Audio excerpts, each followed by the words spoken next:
All right, my friends, welcome to episode 314 of Prof and Dev Play Games. My name is the Professor Larry at Prof Plays Games on Twitter. Over there is Anthony, the Dev at Summer Speak. How you doing, man? Doing fine. Hoping I don't lose power while we do this. Yeah, let's see what happens, huh? Roll the dice. Is it stormy and windy up there? It's windy. The wind has started picking up tonight. We've been in a what have they called it? A pineapple express up here. So basically, since the middle of the week, we've been hit with two separate storms that is just stuff coming right out of like South Pacific, Okay. where the jet stream stays. So it's warmer than normal. Right. It's like in the 50s here for this time of year, which is crazy. And we're just getting an enormous amount of rain. I think we're going to be at like 3 or 4 inches by tomorrow total. Wow. Over the last like 4 or 5 days. Okay. It's a lot of rain. No, I don't have to worry about flooding where I live, but there are rivers flooding. So Are the rivers flooding on your island or like on the mainland? No, not on the mainland. Yeah. There are some specific rivers that always seem to flood. They're already flooding. So, Dang. yeah, it's fun times, but the wind has picked up. And supposedly tomorrow around lunchtime, we should be getting close to 50-mile-per-hour gusts. Oh, damn. Good thing we're in Seattle itself. So I expect we'll get the same thing where I live. Good thing we're recording tonight, not tomorrow. Yeah. Yeah. Are you do D&D tomorrow night? That campaign is done. Oh. So I don't do any. I do a D&D game every other Tuesday. Currently, and that's the only tabletop role playing I do right now. I'm working on my own thing that I'll probably start up here in New Year, probably. Cool. All my kids will be vaccinated, and then one of my longtime players when I was doing the Star Wars one, and who I'm still doing D&D with, he's actually moving to the Seattle area. Cool. Beginning of the year. So the entire gaming group will be local, so we might be able to meet in person, which would be crazy. Yeah, I know. Strange. I'm like, people meet in person anymore? Yeah, I went to the store tonight. I was like, I know you do this, but I don't usually do this. I was like, this is weird. I mean, even when I'm doing it, it still kind of feels weird. Yeah. So, I don't know. Should be fun. Speaking of weird things that are not fun, apparently GTA put out a trilogy, or Rockstar put out a trilogy of GTA games that fucking sucks, pretty badly. And I guess they pulled it from PC. I'm not sure if they pulled it from. It's back. It's back now. Oh, is it back on PC? The launcher. They took it down or whatever? For like 3 or 4 hours. Oh, okay. That's not as big as I thought it was. But I mean, they took it down completely. Like you could not play it on PC. Even if they took it away. Wow. The ability to play it went away. The thing that I bought, I cannot access. You cannot access right now. I have a Forbes article up because it talked. I was like, what happened there? They pulled it down to remove stuff that shouldn't have been in there to begin with. Like the dev comments, all the comments on the code. They pulled down the PC version in order to remove files left inside it, ranging from unlicensed songs to proprietary company tools to the San Andreas hot coffee mod. Right. All those things are just still littering around on there. They outsourced this, didn't they? They did. I had to look it up. They used Grove Street Games. And oh boy, Grand Theft Auto, the trilogy, the definitive edition is all over their website on grovestreetgames.com. Like, look at what we did. And I'm like, I don't know if you want to be flaunting that right now. No, I don't know I don't know who made this. But as a company, they list the games that they've worked on. They're a mobile port house. Right. That's what I read. That's all they've done. Or they've done a couple other things, but going back to the beginning, they did Grand Theft Auto 3 10th Anniversary Edition back in 2011 on iOS and Android. They did Max Payne for mobile, Vice City for mobile. They did San Andreas for mobile, but they also did a PS3 and 360 port for it. Bully for mobile. Arc for mobile. Like, they're a mobile house. Yeah, it doesn't seem like a natural fit for a PC, PS5, PS4, whatever. Everything. Switch, yeah. Maybe Switch is more in line because it's mobile architecture, but what the fuck? I don't know. I really, really don't know. This Forbes article had an absolute great quote though, because this article goes, the GTA trilogy isn't the new Cyberpunk 2077. The definitive edition is worse. Oh my god.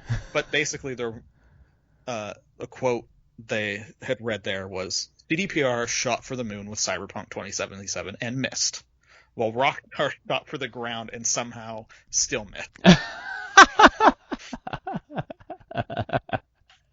I mean, there's no ambition to these games. Like, they're not making new GTA games. These are made and done games. Yeah. This isn't some crazy new open world ambition that spiraled out of control like with Cyberpunk.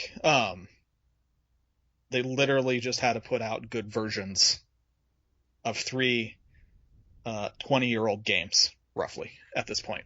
And they still didn't make that happen somehow.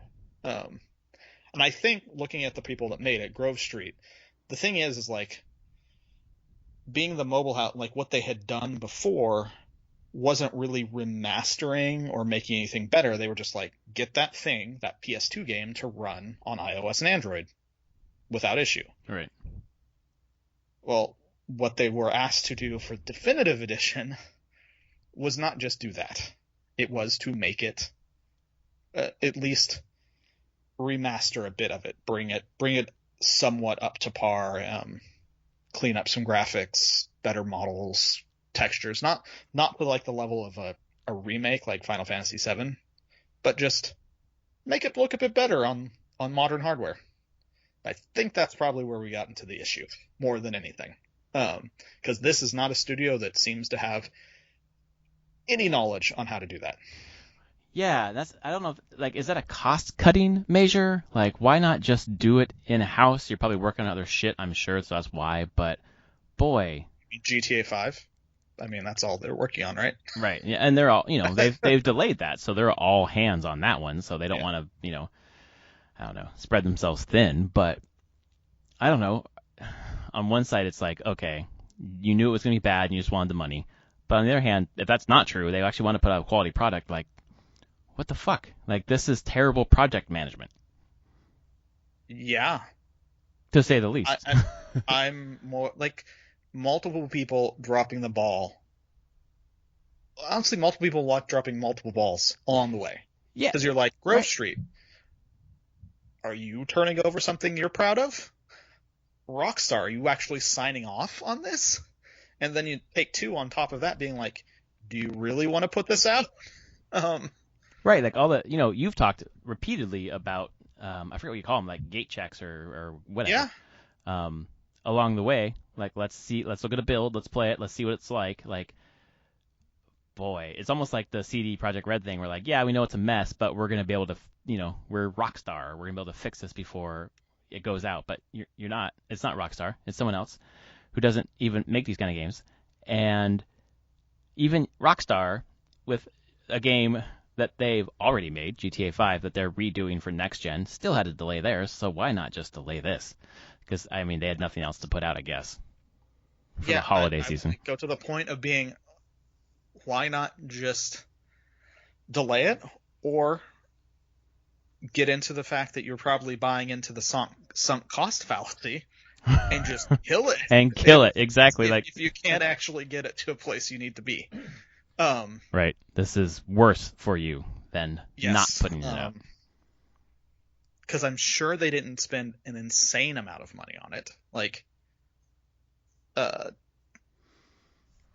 usual kind of jobs like this and contract, we're not talking like tens of millions of dollars usually,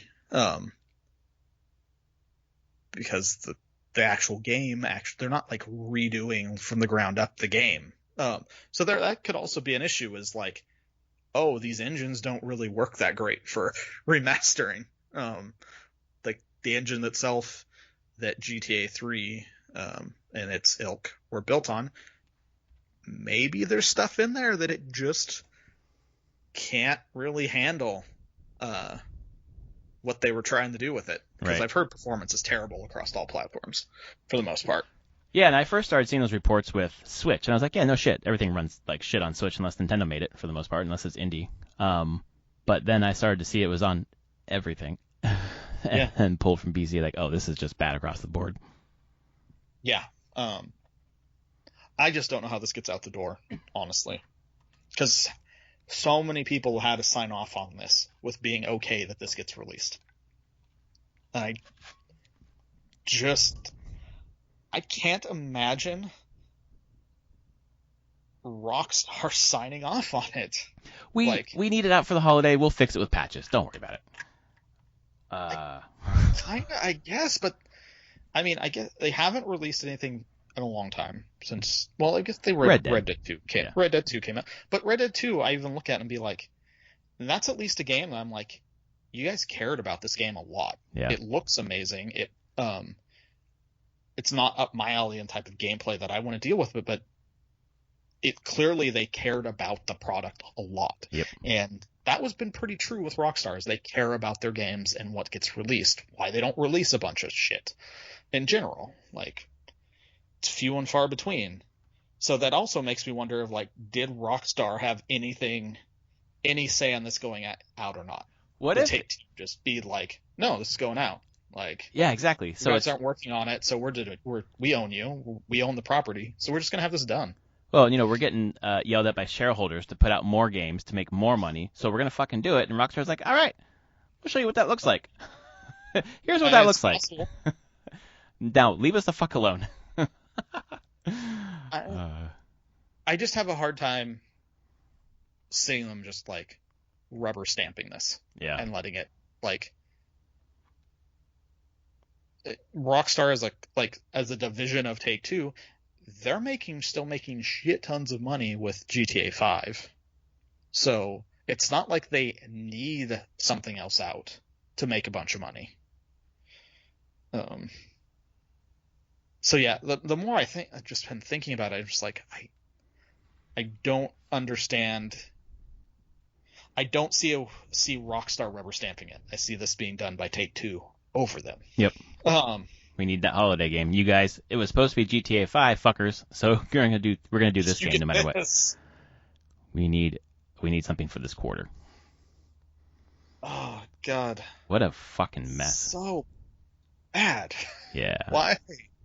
I mean, why did this happen? They didn't need to? I feel like you could just copy and paste our podcast from fucking Cyberpunk 2077 last December and put it in here. And a lot of those lessons are the same. Like, why? Just wait. Although I do like the idea that Cyberpunk was trying to do something really, I guess, ambitious. But and I think that the thing is with Cyberpunk, you looked at it and it's like, okay, and this doesn't surprise me because it's been CDPR's way in a lot of ways over its development. They've hyper focused on the PC side of things. Yep. And I would say playing on PC, it honestly looked incredible. And on my PC, it played pretty damn well. Like, sure, it has bugs and there is some tertiary gameplay systems that never lived up to the hype of what they were trying to do. Yep. Fine. But they so focused on that PC and making it work that they basically shot themselves in the foot on, like, trying to get that thing to run on, at that time, current gen consoles. Like, there was there's no way. Like, and I think somewhere along the lines for them was like, well, we know we can get it to work somehow. But clearly it wasn't so simple. Like, they underestimated what it would take and what those consoles could do. So, yeah, like that is fault for them, but at least I'm like, fine, on the PC side of things, you made a flawed game. I still enjoyed it while I played it. It looked great. but flawed. But yeah, you tried. You tried really hard to nail this and like do this big giant city and whole thing, open world. And these guys, Grove Street, were fucking given those games. Yep. Like Right. Here you go. They have ported these games before, is the thing. And yet, I guess that's why it feels like it's a natural fit. Like I don't know if this is even like possible because it sounds so fucking stupid. But someone who's far removed from like what the difference is between the architecture on a mobile device and the architecture, x86 or whatever. They've made these games before. They've ported them. Great. This is a port. Just do it. They can do it. Like no, they're not. That's not the same. No. That's fine. Just do it. I'm sure there was at some level some of that of being like, it's fine. Like their quote for the project is good. They've got a track record where they've done this stuff before on phones. Like they've taken these games and put them on other devices. Sure, that seems like they can do this. And I bet it didn't go farther than that in a lot of ways. Yes, exactly. Right. Jeez. Yes, it should have been an easy task overall to make this definitive edition. But they failed. There was a Twitter thing that I was showing that was showing a video of Vice City on the Vita compared to the Switch. Oh my god. And it ran better on the Vita. It ran better and looks better on the Vita. Oh my gosh. That's again, because it's just like an art choice too. And it's like true. The Vita version didn't change the like models of the game. They up-resed it some, a little bit cleaner textures, but it looks like Vice City, just at a higher resolution. Cool. Where the definitive edition's like, okay, it's higher resolution and we're changing the model. And except I don't think the models that you went with, I don't know. I can't see how someone would be okay with releasing that. Right. Who greenlit that choice? Yeah. I mean, that's the other thing about it. Like, how many... Honestly, okay, now thinking that through, there's a lot of art in these games. A lot of models. Oh, yeah. Of textures. Right. Grove Street, based on their picture of, like, their About Us page, doesn't look like that many people. So they outsource all that? Outsource the art.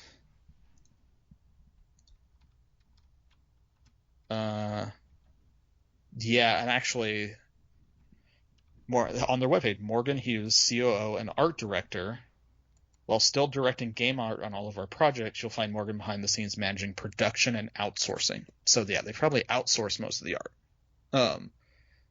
But why she wasn't like veto on the stuff coming in, I don't know. Exactly. But there's probably other things on the other side of Take-Two being like, well, you sign, you're going to give us it on this date. If you actually want to get paid for the milestones, you got to deliver something. It's a mess. Oh boy.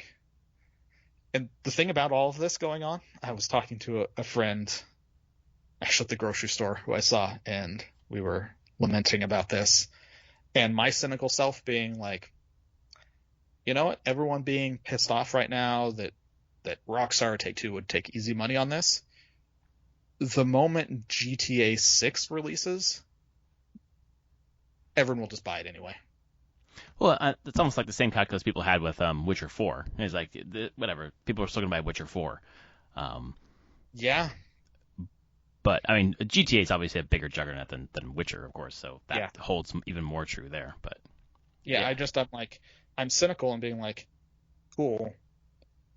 It's not like this is going to really hurt them overall. Yeah, they release a crappy product, but it's still selling a chunk to people that just don't even know any better and aren't seeing game news, don't know about it. So it's GTA Trilogy. I'm sure it will sell a couple million units. So good money for the holiday. And guess what? When they eventually release, honestly, the GTA 5 updates on next gen, people will just be all over that. In GTA 6, they'll be all over that. And none of this will have mattered. They have made their money. Next. Right. Yeah, totally. And it sucks. God damn it. But there is no any accountability being held to these people. They don't care. Yeah, wow. I'm looking at this picture. That's the fucking small team for that big of a project. Yeah, and I mean, that might be all of them, but that's probably, I wouldn't be surprised if it's roughly around that. Because they don't need to be a lot of people for doing those ports like that. Right. I'm trying to see if I go to their LinkedIn. It says they have 21 employees on LinkedIn. Yeah.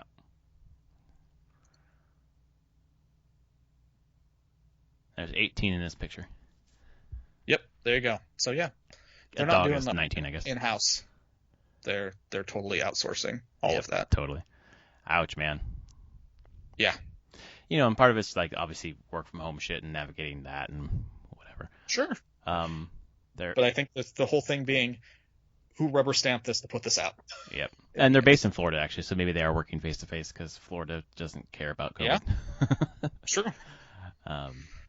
Anyway, you know, we can kick them all day long, but that's a shame what happened here, and you know, hopefully they fix it. And I don't know if that's fixable, you know, in a short amount of time. So I don't think in a short amount of time. That's the thing about it. Yeah. And honestly, I don't know how much. I think they'll probably fix performance stuff best as they can, but I wouldn't expect like the arts. No, they stuff can't to change that at all. They're not going to mess with that. It's just going to go, and this is what you get. Oh boy. But I have a feeling, yes, there's a good chance that Grove Street, as a company, probably also didn't want to put something like this out, but caught between a rock and a hard place of contracts and deliverable dates. Totally. Yep. And honestly, probably keeping your company afloat by getting paid for your Yep. milestones. Yep. So, it's a pretty bad place to be overall. Yeah, I mean, if you take it and you're like, oh, we can't say no to this, of course we'll do it. We'll learn how to do it, and we didn't learn how to do it. Yeah.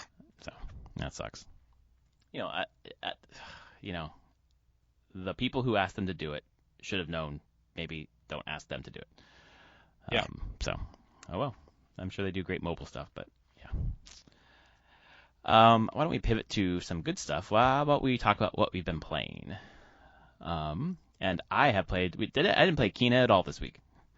Holy cow. My daughter wanted to play Breath of the Wild on Baby Link Day, which was Saturday, and we did. I told her, hey, if we get off the plateau, there's more ingredients to cook with, which did the trick. So we did the final 2 shrines and got off the plateau, and that was cool. Got some new material, and she's looking forward to going to Kakariko Village and meeting with Old Impa, as she calls her. Okay. And then I actually got a little bit of time. When was it? Friday night, I think. I didn't want to do music, didn't want to read or watch TV. I just played Metroid. And man, I'm not sure.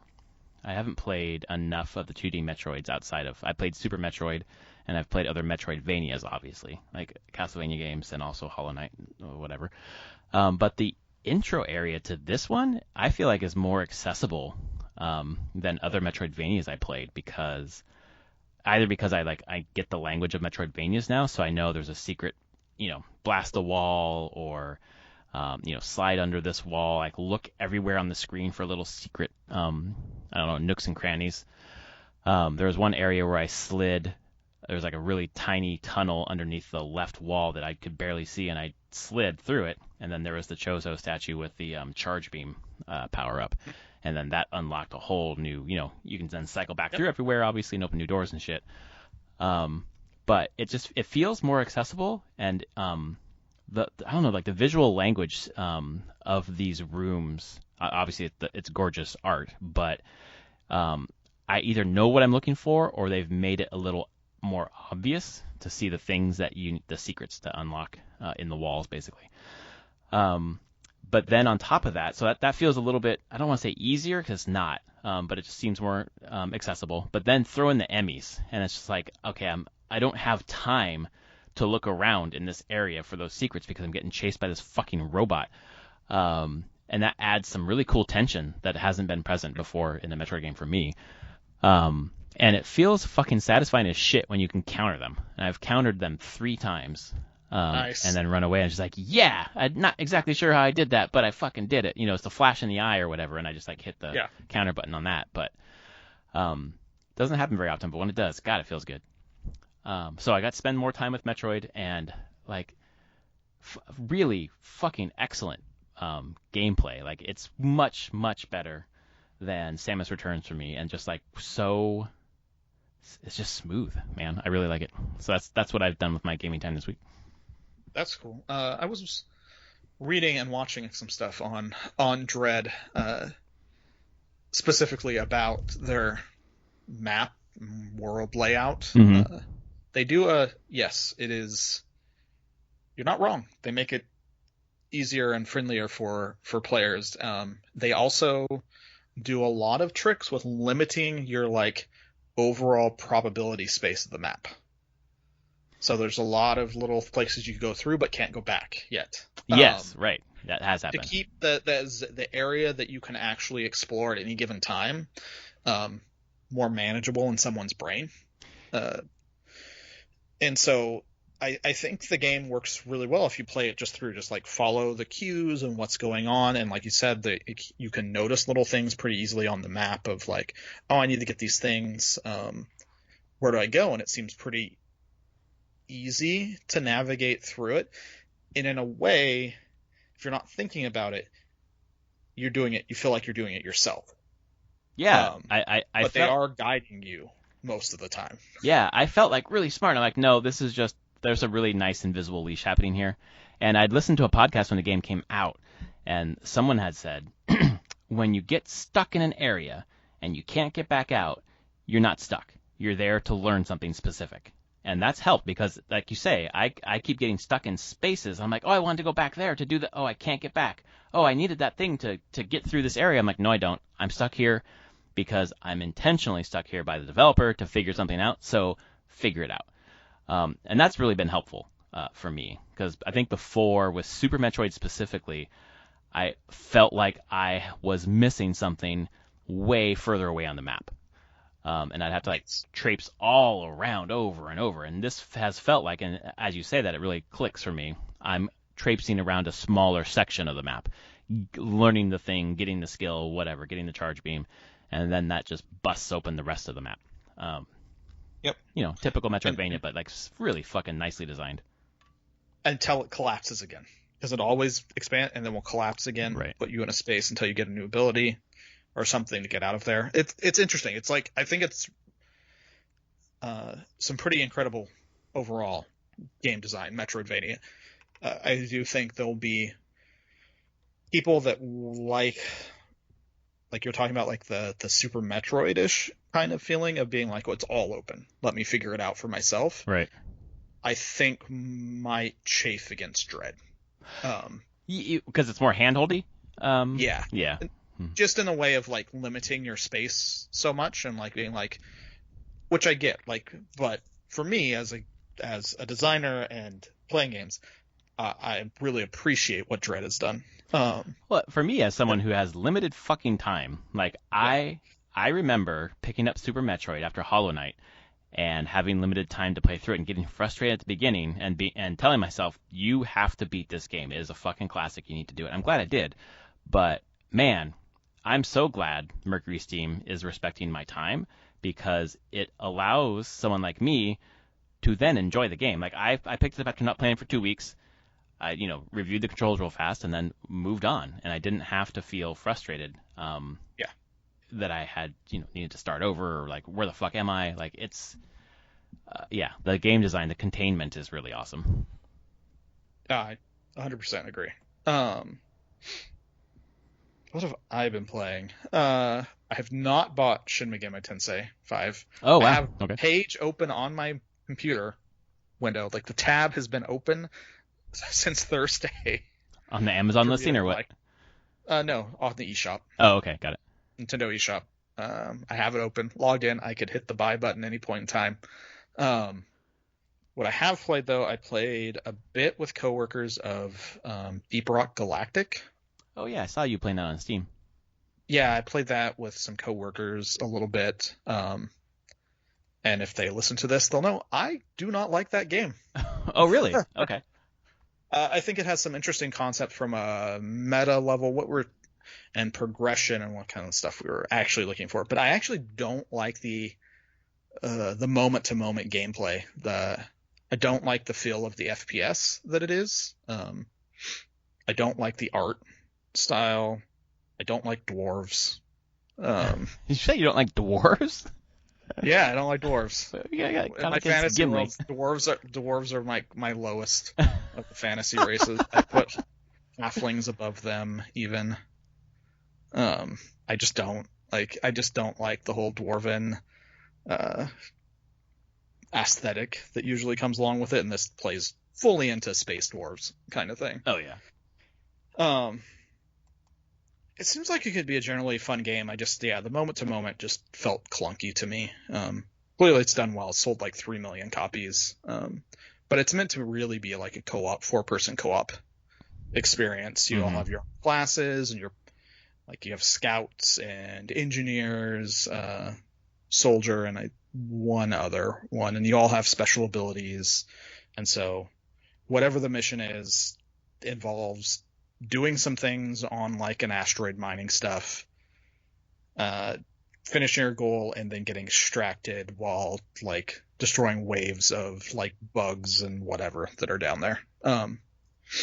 Working together, trying to do it fast, to get experience and stuff. It was like $15 on Steam, so I was like, fine, for work, I'll buy $15 of this thing and just try it out. But I will say it's nice. Like the only additional way they have money making is cosmetic items. That's it. That's nice. That's it. That nothing else. Just the upfront cost plus if you want to buy DLC that gives you cosmetics. Right. So seems pretty good there. They just introduced like a more story and like seasons to it, and I was like, oh, is this a battle pass? It is a battle pass, but you don't buy it. It's just think of a battle pass that's always there. You just progress through it as you play, and you get cosmetics as you do it. And you kind of get a tree to choose the cosmetics as you go through, which ones you want. Kind of gives you the treadmill to keep coming back. Yeah, basically. Kind of like a long-term player base focus exactly. edition. So that was fine. Got to play that some. And then I'm still just playing so much Genshin Impact again. Oh man, that's really got 257 hours. Jesus, that's got his fucking hooks in you. Holy shit! I finished every possible side quest I had. Just getting through different things. There's like a chunk of quests that you unlock that are effectively visual novels with characters. That's kind of cool. With multiple, like you can see the actual like decision tree, and so it tells you how many possible endings there are, and you go through it, and it shifts between the visual novel and doing stuff in normal Genshin, third person, Breath of the Wild type stuff. But you end it and you get a little screenshot, and then you can open the tree and be like, well, I got that one, and it shows all the like main decision points that got there, and you can quickly jump to different decision points in it and restart at those decision points to like see where the other branches go. Right. Because they show little locks and saying, oh, at this point there was 3 possible ways it could go. You went this way. There's 2 locked. What are those? And it keeps track of the conversation choices you've made, so you can see what you picked before. So you can pick different conversation choices to see where it goes. It's ridiculous. I'm like, why is this even in the game? Why did they make this? It's like, wow, a really cool extra thing that they didn't need to do it all. Make it good? Yeah, right. Wow, that kind of reminds me of what was the Quantic Dream game, the recent one that came out? Beyond Human? No, is that right? Detroit? No. Beyond Human? Detroit. Yeah, or they, at the end of each chapter or whatever, they would show you the decision tree and the things that you didn't do. Which obviously I think leads to replayability, but it's kind of cool to see the forks you didn't take in life, I guess. Yeah, so that was interesting to do, and then you're just playing it, and I'm just like, this scale of the world is just insane, because I just basically went, there's like a normal path I normally take to go fight a boss, but I decided, like, something caught my eye, and I went, instead of going left, I went right a little bit, and found like this giant area I had never explored on the map. Wow. That just had tons of stuff for me to do. Like, that I just hadn't come across. And I'm like, how have I not come across this? Like, it's not like it's hidden on the map. I just didn't run through the area for whatever reason. Right. There's so much to do, you know. There is, and it's kind of crazy. Just, again, the scope and the scale of this thing for being a damn free-to-play game. Like, I don't understand. It's kind of, I mean, yeah, sure, it's free to play, but they are making so much money, aren't they? Off Yes. of cosmetics, then that kind of just justifies. No, it's not cosmetics. Oh, it's not? I thought it was. No, it's characters. That's not. Do they have different abilities? Yeah, I mean, each character, like, there's like 20 some odd characters in the game. So this is the thing about it. If you never got extra characters, you could still completely finish all the content. Oh, Right. no, I wouldn't say all the content in the game. All the quests, all the story, everything. They give you, like, from just playing the game, like 6 characters. Everything you would need to finish the game. Right. But then there's gotchas to get more characters if you want. Like, potentially get more characters. Yeah. So, that's how they get you, but I'm at least happy to know that, like, they don't gate anything in the game behind the gotcha. Like, just play the game, and really, you play the game, you get the currency to get the gotchas anyway. So, it's not, the only reason you have to spend money to get gotchas is if you are just wanting it all really fast, basically. Right. Like most free-to-play games, let's be honest. That's Yep. It's like, do you want your how fast do you want to get all that power? Immediately? Well, drop a bunch of money. Yeah. It is hard to critique what they've done, because they've done something that I thought this was going to flame out. I should die. But it sure hasn't. I had looked the other way on it for a year. Yep. It came out. I was like, maybe, whatever. And then it was like work saying, hey, you should try this out just to see what they're doing, because it's kind of crazy. And I played it, and clearly I'm like, yeah, they've done something really good. I'm really enjoying it. I said that the only thing I've done is I've treated it as like, okay, if I was playing an MMO, I generally play a subscription thing. So I do their $5 for a month, 30 days of login rewards. Yeah. That's it. $5. Feels like I'm underpaying for the amount of content they've given me. Right. So. Well, that much fucking time. Holy shit. You know. Yeah. And there's still so much I haven't done. Just from exploring the world. Like, because it shows you each area on the map. If you zoom out far enough, shows you the area. It shows you, like, your exploration completion percent, which is, like, secrets found, treasures or chests opened, all the stuff there. And I haven't 100%ed any of the areas. Like, most of them are sitting around between 70 and 80%. Right. So, I don't know. I have no clue what's going on there. And I don't know how they're making this game in the end. The amount of content and the time that they're putting it out. So, I don't know. It's pretty crazy. I'm trying to see their thing. When was this article? I think they're reaching close to $2 billion in sales last year. Damn. Like fucking global player spending in its first year. Games that are made for sale like would die for that money, you know? That kind of fucking success, I should say. Yeah.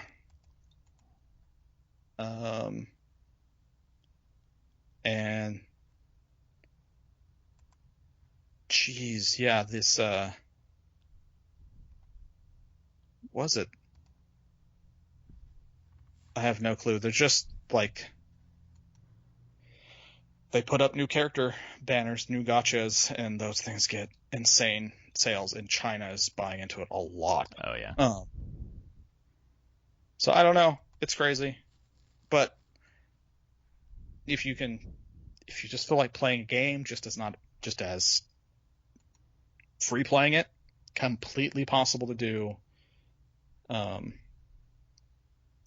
Shouldn't be any issues. And then, yeah, you'll get some characters just from your free currency you get, and just pulling the gacha from that. Right.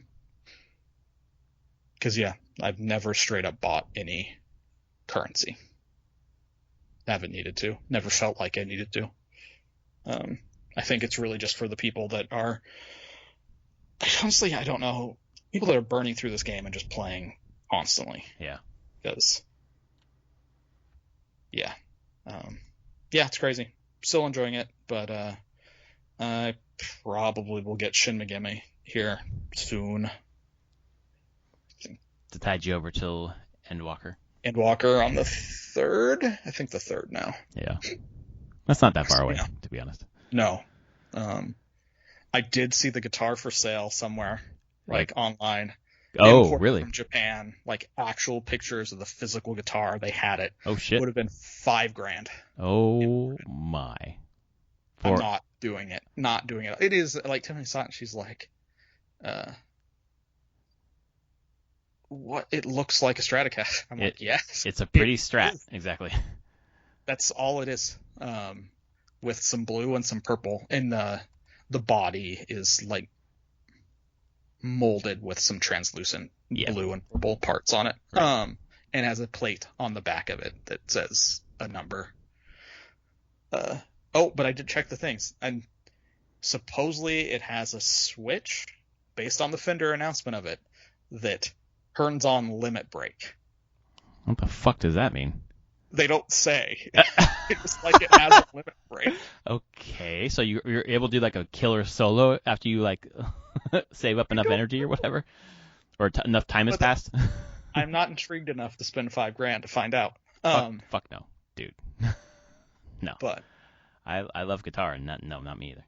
It's a very pretty guitar, though. I'll say that. It's very pretty. But man, if they came up with like the most amazing Witcher guitar ever made, and it was a Strat copy, I would not buy it because I don't need a Strat copy. I have a Strat copy. It doesn't sound different. And that's the thing with these. I'm like, I don't think anyone getting this is really going to play with it. That's true. Like, these are very much collector's items, and if you're going to play with it, you just have to understand that, like, yes, I'm getting this to play with, and I don't plan on really reselling it because I'm going to scratch it and just wear and tear of playing guitar. And that will destroy any collectability it has. So, yeah, I don't know. But it's pretty. I will not import. It's pretty, and they're going to sell out of their stock, I'm sure. So, they've done what they wanted to do. It got people I mean, we're still fucking talking about it. Like, Square's like, yeah, you got a World of Warcraft guitar? Yeah, fuck you. People are talking about our game. Is there a World of Warcraft guitar? I mean, I'm sure there is, but I mean, like, no one's talking about WoW. They're all talking about this game. So, and the guitar I'm trying to see. Doesn't hurt. What is that? I want to know. Like, has WoW done this?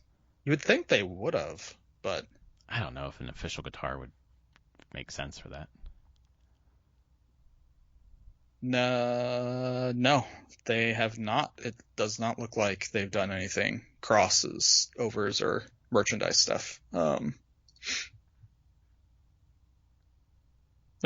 not at all. Which is funny because they had a Epic Tour and Chieftain, their band. True. And I was like, man, they could have done a guitar actually like shaped like an axe. That would be pretty cool. No.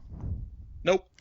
Oh, this week, speaking of that fucking company, this week their share slid enough that they're no longer the most valuable, whatever. Saw that. It's fucking Roblox. And now I just sigh even more. God damn it. Roblox is number 1. Activision Blizzard is number 2. Yeah.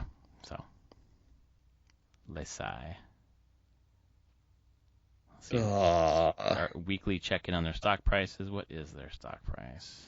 It went up Friday a little bit. It did. It has a little bit of a nose up at the end. Yeah, it started at 67, ended at 16. Jesus Christ. 69. It's 69.69. Nice. Luckily, after hours, it went down to 69.55. But what the fuck? That's Activision Blizzard saying, fuck you for looking at our stock price. Yeah. Their market cap was $54 billion. Roblox's market cap is $62 billion. Mm-hmm. Jeez. So if we're going to play the capitalism game, we're going to play the capitalism game. You guys suck compared to Roblox. Based on stock market metrics. Although looking up the stock price and stuff has all the other info. Basically, it's considered overvalued, though, Roblox. Oh, fuck yeah, dude. Even Shocking. when it launched, I think it was like $40 a share. I forget what it was. And when the IPO, when you could actually buy shit. And people were like, what the fuck? Like, that's overpriced then. And it's gone up since then. So, I don't know. Like, the stock market, I mean, having, like, I've always invested passively, obviously, with retirement. But, like, investing actively now, the more that I looked at it and thought about my investments and what I'm doing and whatever else, it's irrational, totally irrational. Like a company will have great sales, hit their numbers, and then when they do their quarterly, their stock price will fucking tank. It's like there's no reason that should have happened. It's just people cashing out thinking that's as good as it's gonna get, I guess. Yeah, I don't know. Crazy. Well, good to know. Roblox is the biggest video game company in the world. Yep, most valuable at least. Most valuable. Yep. I'm sure Tencent is actually bigger, but Tencent has many things, not just games. Yeah. Well, that's our podcast for the week. That was episode 314, if I'm not mistaken. And currently, we're still having problems with getting onto podcast services. I'm not sure what happened to our RSS feed, but I'm trying to work it out with our, I don't know what you call it, populator or whatever service that we use. So until then, we're still on YouTube, and that's where some of my friends that are letting me know are listening to us, and hopefully we'll get this all figured out sooner than later. Anyway, thanks for listening, folks. Tell your friends if you like us, rate us on your podcast service of choice, and we'll see you again next week. Later, everyone.